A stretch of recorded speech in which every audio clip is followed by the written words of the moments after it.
Welcome to the Explainer. Today, we're doing something a little different. Instead of just learning a topic, we're going to learn how to teach one. We're pulling back the curtain on how to brilliantly teach English grammar to young learners, and we're going to do it by breaking down a masterful 10-minute e-learning video. Okay, so let's walk through this learner's journey together. We'll see how the lesson first tackles the idea of yesterday, then uses a really cool time travel concept to explain the grammar. After that, it's all about practicing through play, and then crucially, bringing that grammar to life before finishing with the student's final challenge. So first things first, let's set the stage. This lesson is aimed at students in grades 5 through 8. You know, that tricky age where you have to be super clear, but also super engaging. And the topic? It's one of the biggest hurdles in English, the past simple tense. And this is the fundamental challenge, isn't it? I mean, think about it. Time is totally abstract. You can't hold it, you can't point to it. So how on earth do you make something that happened before feel real and understandable to someone who's just getting the hang of talking about right now? And here is the lesson's first stroke of genius. It doesn't kick off with a boring grammar chart. Nope. It turns the whole thing into an adventure. The entire lesson is framed as a story about time travel. How cool is that?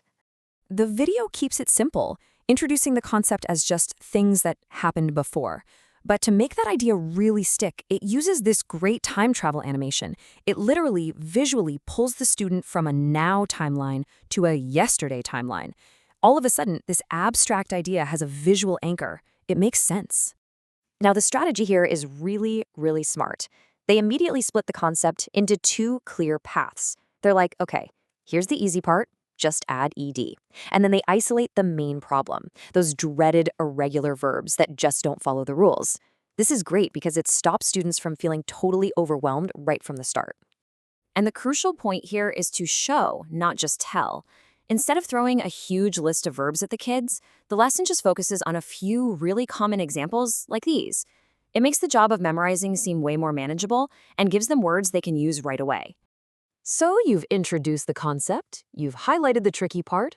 What's next? How do you get students to actually memorize those irregular verbs without it feeling like homework? Well, the answer is simple, and it's super effective. You turn it into a game. This is where the lesson design just completely shines. Forget boring flashcards. They use gamification. Things like a matching game or a complete the story activity totally transform what could be a repetitive chore into a fun, interactive challenge. And this whole process is just brilliant. Think about it. The student isn't just taking some boring quiz. They're an active part of building a story. Every right answer doesn't just get them a point, it rewards them by showing them the next piece of the narrative. Now that's a powerful reason to get it right. After all that practice, the lesson moves into what is arguably the most important phase of all. I mean, it's not enough to just know the rules, right? You have to see how they actually work in the real world. You've got to give the grammar a purpose. And they do this by connecting all those abstract rules we talked about to a single, memorable, and totally relatable event, a trip to the zoo. Suddenly, these random verbs aren't just words on a list anymore. They're the actual building blocks for telling a fun story. And this right here perfectly illustrates the payoff. The student doesn't just know that see becomes saw. They connect that rule to a vivid image, seeing lions at the zoo. That grammar now has a memory and emotion attached to it. And that right there is the real key to making it stick.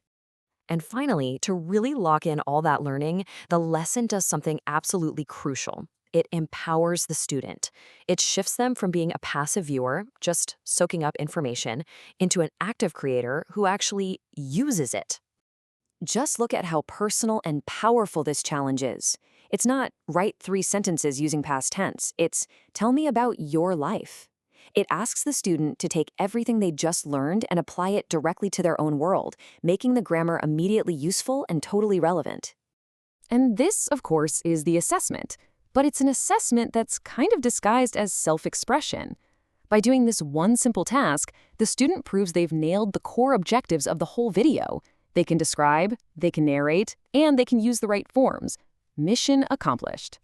So, when you break it all down, what this little masterclass in teaching really shows us is that a strong story isn't just for entertainment. It's a framework for understanding. It takes abstract rules and makes them real. It turns memorization into a game, and it connects knowledge to real life. It really makes you wonder, Maybe the most powerful tool for learning we have isn't the fact itself, but the story that gives it meaning.